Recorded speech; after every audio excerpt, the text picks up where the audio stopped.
At kung kayo'y mga baguhan pa lamang sa aking channel guys, pag-pindot lamang ang subscribe button at notification bell para lagi kayong updated sa mga bagong videos na ina-upload ko sa aking channel sa YouTube. Intro muna tayo guys. What's up guys? Welcome to my vlog. Welcome to Alvin Lyric channel.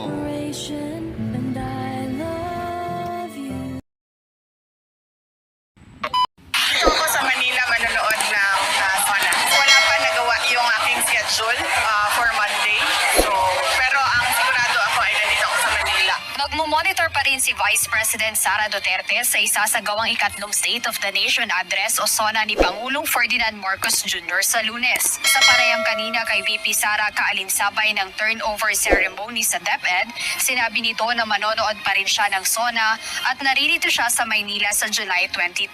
Nauna nang sinabi ng Vice Presidente na hindi siya dadalo sa tao ng ulat sa bayan ni PBBM at itinalaga ang kanyang sarili bilang designated survivor.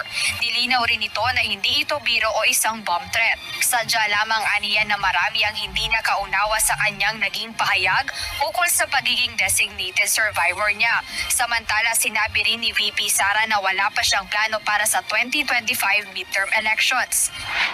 Aniya, nagkausap na rin sila ng kanyang ama na si dating Pangulong Rodrigo Duterte at pinakiusapan umano siya nito na tulungan sa pangangampanya ang mga kandidato sa ilalim ng PDP laban. Sa isa namang pagkikita namin ni President Duterte, former President Duterte, by chance nakita kami ni former President Duterte, inimbita din niya ako na mangampanya, tumulong sa suporta para sa mga candidates ng PDP.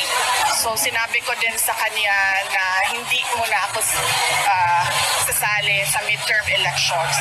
Maging si PBBM umano, pinakiusapan siya noon na tulungan ang magiging senatorial candidates ng administrasyon. I think I can speak about this already. I think i-confirm din yan ni President Marcos. Before ako nag-resign, meron kaming isang meeting kung saan inimbita ako ni President Marcos na sumali, tumulong sa administration para sa mga senator candidates.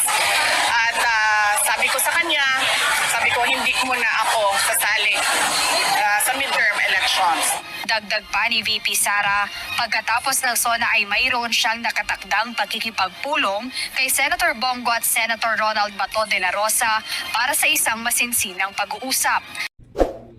Thank you for watching guys. Just click on my YouTube channel, Al Johnny Rick.